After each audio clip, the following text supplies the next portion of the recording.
बिस्मिल्लाहिर्रहमानिर्रहीम। अस्सलाम वालेकुम नाज़रीन, गुलिस्तान की लाइव नशियात लेकर मैं आपका मेज़बान सईद रूफ आपकी खदमत में हाजिर। नाज़रीन, सुबह सुबह की लाइव नशियात आप चाय की चुस्कियों से के साथ हमारी भी बात सुनिए, क्योंकि बात बड़ी इंपॉर्टेंट है। सरकार ने फैसला लिया अब ऑफलाइन एग्जामिनेशन करने का। कयास आ रहा है या ख़त्म, कई महीनों से कयास आ रहा है, चल रही थी एग्जामिनेशन होंगे कि नहीं होंगे। अब सरकार ने फैसला लिया। कमिश्नर सेक्रेटरी असगर सामून ने एक मीटिंग ली बोर्ड के ऑफिशियल्स के साथ, जम्मू के और जो कश्मीर के बोर्ड ऑफिशियल उनके साथ। अब फैसला लिया गया एग्जामिनेशन ऑफलाइन लिया जाएगा, मतलब तलबा व तलबात को रुख करना पड़ेगा एग्जामिनेशन सेंटर्स का, वहाँ SOPs का ख्याल रखा जाएगा, ये सरकार का कहना है। वहाँ पे सोशल डिस्टेंस मेंटेन रखी जाएगी, मगर एग्ज़ाम लेना बड़ा ज़रूरी है। दो तीन इंपॉर्टेंट चीज़ें हैं एग्जामिनेशन के हवाले से। एक साल की अगर हम बात करें, साल 2019 अगस्त से लेकर अभी तक की बात करें, तो बच्चों ने उस तरह की तालीम हासिल नहीं की, क्योंकि स्कूल बंद रहे पहले, जो आर्टिकल एप्लीकेशन के बाद जिस तरह के हालात बने, और फिर कोविड-19 की वजह से। तो एक तो ये मामला। दूसरा, पहले सरकार ने कहा था ऑनलाइन एग्जामिनेशंस का, तो अब वो ख़त्म कर दिया गया। क्या वहाँ पे कोविड की वजह से बच्चों को परेशानी नहीं होगी? एग्जामिनेशन सेंटर्स तक कैसे बच्चे पहुँच पाएंगे, उसके लिए क्या इंतज़ाम है? और बड़ा मामला जो है सिलेबस के हवाले से, क्या 30% सिलेबस की बात की जा रही है, एग्जामिनेशन लिया जाएगा, क्या बच्चों को वो मिल पाएगा जिसके लिए उनको एग्ज़ाम देना है? क्योंकि 12th की अगर हम बच्चे की बात करें, उसको फिर कॉम्पिटिटिव एग्जाम्स में जाना है, प्रोफेशनल एग्जामिनेशन के लिए जाना है। क्या उसके लिए बेहतर होगा कि वो 30% सिलेबस लेकर एग्जामिनेशन दे दे? एक बड़ा सवाल है। पूरे मामले पर हम बात करेंगे। टीचर्स फोरम के chairman Mohammad Rafiq Rather phone line पे मेरे साथ मौजूद है, क्योंकि असातिज़ा के हवाले से भी कई सवालात असगर सामून ने इस मीटिंग के दौरान किए हैं। रफीक साहब, लाइव नशर में जुड़ने के लिए बहुत बहुत शुक्रिया। जी, आपका शुक्रिया। सर, पहला मेरा सवाल है, अब ऑफलाइन एग्जामिनेशन होंगे बच्चों के लिए, कहा जा रहा है कि ऑनलाइन खत्म, अब ऑफलाइन, मतलब बच्चों को एग्जामिनेशन सेंटर्स का रुख करना पड़ेगा। आप टीचर हैं, आप इस फील्ड में हैं, आपने बच्चों को पढ़ाया, वास्ट एक्सपीरियंस है आपका, आप इस फैसले को किस तरह देख रहे हैं? देखिए रूफ साहब, मैं इसी फैसले को नहीं बल्कि इम्तिहान मुनक्कद करना जो फैसला है, बजाय खुद उस फैसले पर मैं चंद गुजारिशात करना चाहूंगा। मैं पहले भी कह चुका हूं, इन हालात में जब कि साल भर भी बच्चे स्कूल ना जा सके और सिर्फ ऑनलाइन क्लासेस और असाइनमेंट्स पर ही उनको इस्तेफादा करना पड़ा है, इम्तिहान लेने का क्या मतलब है, समझ से मुझे बालातर है। और मुझे इसमें कोई मंतिक भी नहीं दिखाई देता। मैं ईमानदारी से आपको बताना चाहूंगा, मैंने पहले भी गुजारिश की थी प्रेस के जरिए और आपके प्रोग्राम के हवाले से मैंने बात की थी, और मैंने कहा था कि सरकार से गुजारिश की थी कि ये जो इम्तिहान आते हैं इनको डेफर किया जाए मार्च सेशन तक। और मार्च सेशन जो होगा, क्योंकि जम्मू में भी फिर मार्च सेशन होता है, तो एक ही सेशन में एग्जाम हो जाएगा, तब तक बच्चे भी तैयार होंगे। नंबर 1। दूसरी बात यह कि आपने 30% का रिबेट दे दिया बच्चों को, यानी बच्चों को 50 या 60% पर ही आप इस्तेफादा करना है। फिर उनको एग्जाम में, फिर कॉम्पिटिटिव एग्जाम में उनको बैठना पड़ेगा, और कॉम्पिटिटिव एग्जाम में बैठने के लिए आप कितना सिलेबस आप उनको दे रहे हो और कितने को इवेलुएट कर रहे हैं, तो मेरी समझ से ये भी बाहर, और मेरे ख्याल में ये इंसाफ नहीं है। और एक बात जो जरूरी मैं आपके नोटिस पर लाना चाहूंगा, बोर्ड हुकाम बड़ा पर्टिकुलर है एग्जाम के हवाले से, ऑफलाइन का उन्होंने कह दिया। अगर वो इतने पर्टिकुलर है, मैं आपको एक वाक़ा बताना चाहूंगा।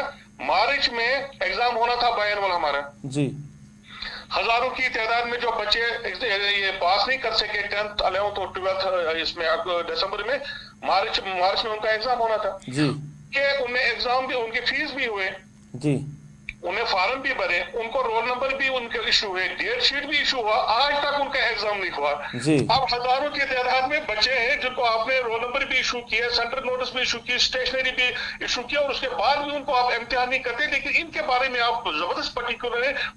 मेरी समझ से बालातर है कि हुकाम, बोर्ड हुकाम बिलखुसूस ऐसा क्यों करना चाहते हैं, मेरी समझ में ये नहीं आ रहा है। रफीक साहब, क्या हम ये मान के चले कि ये रीत बरकरार रखने की बातें हो रही है, जिस तरह बोर्ड एग्जाम कह रहे हैं कि फर्म है एग्जामिनेशन करने के हवाले से, हम इस रीत को, इस सिस्टम को बरकरार रखने की बात करें, एग्जामिनेशन के हवाले से बच्चों को मिलेगा क्या उनके तालीम में बेहतरी आ सकती है? क्या वो वाकई में पास कर पाएंगे जो उन्होंने पढ़ा है? ये सारे मामला जो है, इसको मद्देनजर रखे हुए हम रीत को बरकरार रखने की कोशिश कर रहे हैं। मैं जो जाती तौर में समझाऊं, बोर्ड हुकाम का हमेशा यह तरीकाकार है, जब भी यहाँ पर कोई अनरेस्ट हुआ या इस तरह के हालात हुए कोविड की वजह से, तो बोर्ड हुकाम की ये कोशिश रहती है कि किसी तरीके से एग्जाम हो जाए और अपने आप को वो प्रोजेक्ट करें कि जी सब कुछ नॉर्मल है, कोई ठीक ठाक है। वो हमेशा बच्चों को स्कैप बोर्ड बनाया जा रहा है। आप पिछली हिस्ट्री देखें, 10 साल में 15 साल में, कोई नई बात नहीं मैं कर रहा हूँ। आज भी फिर दोहराना चाहूंगा कि मुझे नहीं समझ आ रहा है, जब आप ऑफलाइन एग्जाम करोगे, जो कम्युनिटी का हमने किया था टीचिंग का, असतिज़ा का इनिशिएटिव था, इसमें मैं रफीक साहब इसमें मैं आना चाहूंगा। कई बार आपके साथ बात हुई है, आपने कहा कि हमने एक स्टैंड लिया था, टीचर्स ने कम्युनिटी एजुकेशन के सिस्टम को यहाँ पे लागू किया जाए, अगर हम खुले मैदान में बच्चों को पढ़ा सके, किसी कमरे में जहाँ पे सोशल डिस्टेंस रखी जाए, ताकि बच्चों को एग्जाम थोड़ी तालीम मिल सकती है, बच्चे प्रिपेयर हो सकते हैं। अब सरकार तो उसी मामले पे आई है। अब जो असगर सामून है, उनका कहना है कि जो टीचर्स है वो बच्चों के साथ अब टाइम गुजारे, 7-8 घंटे बच्चों के साथ गुजारे, उनको प्रिपेयर करे। एक तो ये, और दूसरा कि जो आपका फैसला था, जो सरकार की नोट्स में भी आपने लाया था, अब क्या आप मानते हैं कि उसी फैसले पर सरकार आ गई है, मगर अब शायद वक्त वो नहीं रहा क्योंकि अब काफी देर हो चुकी है? देखिए, उस जो मैं बात कह रहा था, जो फैसला था, वो तो उसमें तो मंतक है ना। हमने सरकार से कहा था आप कम्युनिटी टीचिंग का करें, जहां पर बच्चे हैं, जहां पर उस्ताद हैं, और वहां की कम्युनिटी में जितने भी बच्चे हैं, इर्रेस्पेक्टिव ऑफ स्कूल। हमने ये नहीं कहा था उसी स्कूल के बच्चे, जी, प्राइवेट बच्चे हो, प्राइवेट स्कूल के बच्चे हो, दूसरे स्कूल के, लेकिन गांव में अगर है किसी माले में, तो वहां के उस्ताद उसको पढ़ाएंगे।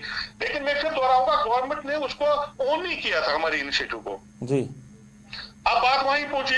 मैं कह रहा हूं कि उसके सिवा आपके पास कोई चारा ही नहीं है, बिलखुसूस प्राइमरी में और सेकेंडरी में। हो सकता है एलिमेंट्री में आप फिर करें, लेकिन उसमें प्राइमरी में आपको हर सूरत में कम्युनिटी क्लासेस को लेना पड़ेगा, उसी को अडॉप्ट करना पड़ेगा। सरकार अब अगर उसी पर आई है, तो मेरी गुजारिश होगी सरकार से कि वो बाज़ाब्ता ऑर्डर निकाले। ऑर्डर आज तक भी नहीं हुआ है। बातें तो हुई है, ट्विटर पर हुआ है, फेसबुक पर हुआ है, लेकिन कोई ऑर्डर नहीं आया इस बारे में। जी, एक चीज मैं जानना चाहूंगा। एक तो ये कि जहां हम 12th के हवाले से बात करें कि उनको एग्जामिनेशन देना, मेडिकल स्ट्रीम की बात करें, जो प्रैक्टिकल्स उनके हैं वो नहीं हो पाए क्योंकि वहां पे उन्होंने कुछ किया नहीं, पढ़ा नहीं। दूसरा, मैथमेटिक्स के लिए क्या आप ऑनलाइन बच्चों को क्लास दे सकते हैं? एक बड़ा सवाल है। इस पे कई पेरेंट्स ने बात की हमारे साथ कि मैथमेटिक्स के लिए किस तरह आप ऑनलाइन क्लासेस दोगे? जो बच्चे मैथमेटिक्स का जिनको एग्जाम देना, क्या उनके लिए परेशानी नहीं है? देखिए, हम जो बड़े बच्चे हैं, बड़ी क्लासेस के बच्चे हैं, उनके लिए हम जो असाइनमेंट का सिलसिला हमने शुरू किया है, डाइट्स भी काम करते हैं उस पर, और बाकी ZRP CRP जो हमारा ग्रुप है, वो RPs का, वो भी बड़ा अच्छा काम करते हैं, उस पर असाइनमेंट का सिलसिला चलता है। लेकिन मैं फिर दोहराऊंगा, कम्युनिटी जो स्कूलिंग है और टीचिंग जो है, उसमें बच्चे आकर जो जब उस्ताद के साथ वो इंटरेक्ट करेंगे, आमने सामने इंटरेक्शन होगा, बच्चों के साथ इंटरेक्शन होगा, वो बहुत ही ज्यादा इफेक्टिव टूल है। और कई जगहों पर इसको अपनाया भी गया, ये यहीं पर नहीं है। मेरी गुजारिश है सरकार से कि वो बहुत ज्यादा ऑर्डर निकाले इस बारे में, ताकि कम्युनिटी क्लास को हम शुरू करें बड़े पैमाने पर। हालांकि वक्त काफी जाया हुआ, मैंने बहुत पहले कहा था, लेकिन फिर भी देर आए दुरुस्त आए। अगर अभी भी होता है तो अभी देर नहीं हुई। अभी रफीक साहब, टीचर कम्युनिटी को आप रिप्रेजेंट करते हो, चेयरमैन टीचर्स कम्युनिटी के हो। कई सवाल जो है टीचर्स के हवाले से भी है। अब परफॉर्मेंस जज किया जाएगा, जिस टीचर की परफॉर्मेंस अच्छी होगी उनको इनाम से नवाजा जाएगा। अब जिनकी नहीं होगी तो उनके साथ क्या होगा, ये आप जानते ही है। क्या इतने शॉर्ट नोट्स में, शॉर्ट पीरियड में आप एक उस्ताद को जज कर सकते हो, उनकी परफॉर्मेंस को जज कर सकते हो? देखिए, ये कहनी और करनी में बड़ा फर्क होता है। मैं आपको एक बताऊं, एक ऑलरेडी एक प्रोसीजर है कि जो बेहतरीन उस्ताद है, बेहतरीन जिनकी कारकर्दगी होती है, उनको इनामात से नवाजा जाता है। ये कोई नई बात नहीं है। डिस्ट्रिक्ट लेवल पर, जोन लेवल पर अवार्ड होते हैं, डिस्ट्रिक्ट लेवल पर होते हैं, स्टेट लेवल पर होते हैं, फिर नेशनल अवार्ड होता है, तो उनको इस तरह से नवाजा जाते हैं। इसके अलावा भी जो बच्चे जो टीचर बेहतरीन परफॉर्मेंस का मुजाहरा करते हैं, उनके लिए अलग अलग इनामात का और सर्टिफिकेट्स का प्रोसीजर चलता रहता है।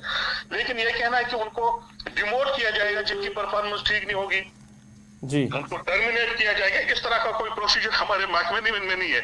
आप एक भी महकमा मुझे दिखाइए रियासत जम्मू कश्मीर में या सारे हिंदुस्तान में, जहां पर सिर्फ परफॉर्मेंस की बुनियाद पर प्रमोशन होती हो, सीनियरिटी को काउंट ना किया जाता। देखिए, पब्लिक सेक्टर नहीं है ये, पब्लिक सेक्टर अदारा नहीं है, ये गवर्नमेंट का एक अदारा है, बहुत बड़ा अदारा है, जहां पर सीनियरिटी को आपको हर सूरत में उसको कंसिडर करना पड़ेगा।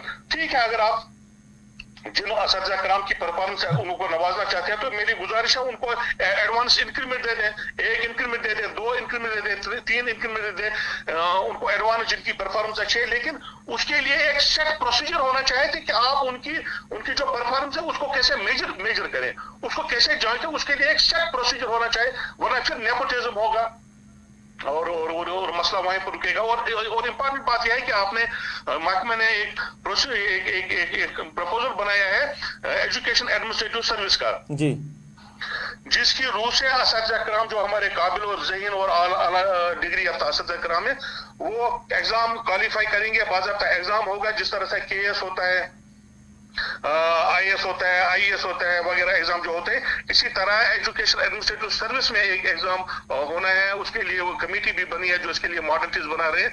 उसमें जो हमारे जो काबिल असातिज़ा कराम है और जिनकी आला डिग्री है वो उनमें क्वालिफाई करके अच्छे ओहदों पर जा सकते हैं महकमे तालीम में। रफीक साहब एक चीज और जानना चाहूंगा, अगर हम परफॉर्मेंस की अब बात करें सरकारी स्कूलों की, तो हद पे तनकीद काफ़ी टाइम से है कि जिस तरह रिजल्ट देना चाहिए सरकारी स्कूलों को वैसे हम रिजल्ट नहीं दे पा रहे हैं। अब इस साल की अगर हम बात छोड़े, जो इससे पहले जो रिजल्ट हमारे सामने आए, तो क्या कुछ कहना चाहेंगे? क्या सिस्टम में बदलाव की ज़रूरत है?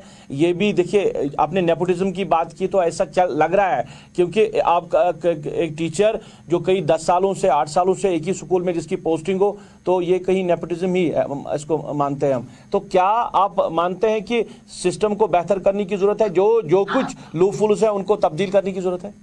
देखिए, अगर आप आज भी नहीं करेंगे तो कब करेंगे? जी, 70 साल 75 साल से आपके पास एक वो ट्रेडिशनल सिस्टम है, वो कितने देर तक आप उसको साथ लेकर चलेंगे? आपको हॉलिस्टिक व्यू लेकर बड़े इनकलाबी इकदाम उठाने पड़ेंगे। मैं बार बार कहूंगा, स्कूलों का इंफ्रास्ट्रक्चर आप अपग्रेड करें, बजाय इसके लिए कि आप हर मोहल्ले में एक हायर सेकेंडरी, एक हाई स्कूल और आप कॉलेज भी आपने शुरू कर दिए, यूनिवर्सिटियां खोलने भी शुरू कर दिए, बजाय उसके कि आप जो आपके पास है अगर आप उसको कंसोलिडेट करेंगे, उसको इक्विप करेंगे, उसको अपग्रेड करेंगे, तो आप देखेंगे यहाँ पर इनकलाब आएगा महकमे ये गवर्नमेंट सेक्टर में। लेकिन मैं फिर से कहना चाहूंगा, देखिए खामियां तो हैं जी, कलम की एक नोक से आप उसको उन खामियों को दूर भी कर सकते हैं। ये एक प्रोसेस है, प्रोसेस के जरिए जाना जो आपको गुजरना पड़ेगा, लेकिन इकदाम करने की जरूरत है। मैं बार बार कहता हूँ रिप्रेजेंटेटिव असातिज़ा कराम के हमारी तरफ से भरपूर ताउन रहेगा। अगर पास्ट की रफीक साहब, अगर पास्ट की हम बात करें, पास्ट में अगर सरकार ने कोई चेंज करने की बात की, कहीं पे रेवोल्यूशन की बात की, कहीं सिस्टम को बदलने की बात थी, तो ये भी कहा जा रहा है कि यूनियन के जो लोग हैं, जो यूनियन होती है वो बीच में आती है और वो सरकार को वो सब कुछ करने नहीं देती है, जिसमें कई डायरेक्टर्स, कई मिनिस्टर्स को भी निशाना बनाया गया। क्या कुछ आप यकीन दे रहे हैं कि ऐसा कुछ होगा नहीं? अब देखिए, ये एक मिथ बनाया गया, एक मिथ है, एक नैरेटिव बनाया गया है। जब भी सिस्टम फेल हो जाता है, जब भी जो पॉलिसी साज हैं जो अपनी पॉलिसीज बना नहीं पा रहे हैं और उनको इम्प्लीमेंट नहीं कर पाए, फिर नजला और गरीब उस्ताद पर ही गुजरता है कि वो ये गिराना पड़ता है और किसी न किसी को फिर जिम्मेवार ठहराना पड़ता है। मुझे आज मैं चैलेंज करता हूँ, मैं इससे पहले भी आपके प्रोग्राम में एक वाकया हमें चैलेंज करता हूँ, मैं एक भी वाकया ऐसा बताइए जहां पर आपने अच्छा करने की कोशिश की और हमने कहा न करें। हम तो बार बार हमने तो हर सूरत में आपको साथ देने का वादा निभाया है और आज भी उस पर कारबंद है, लेकिन सिर्फ उस्ताद को ये जिम्मेदारी डालना कि इनकी वजह से सिस्टम ये खराब हो चुका है, ऐसा नहीं है।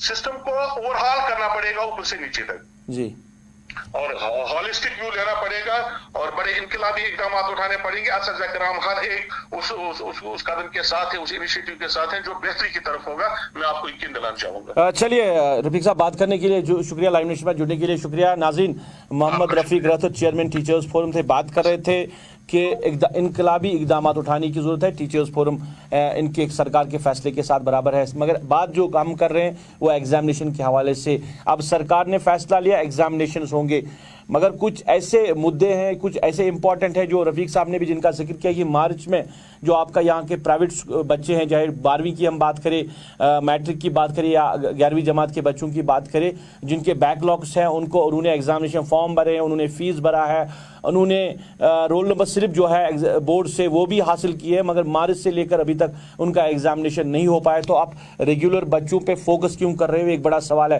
क्या पहले उन बच्चों का एग्जामिनेशन होना ज़रूरी नहीं है, या आप सिस्टम को ये बताना चाहते हो, आप लोगों को ये बताना चाहते हो कि स्कूल बंद रहे और उसके बावजूद भी हमने एग्जामिनेशन किया? क्या उन बच्चों के साथ नाइंसाफ़ी नहीं होगी? ये पेरेंट्स का भी सवाल है और ये टीचर्स फोरम भी इस पर बात कर रही है कि पहले उन बच्चों का भी एग्जामिनेशन होना चाहिए।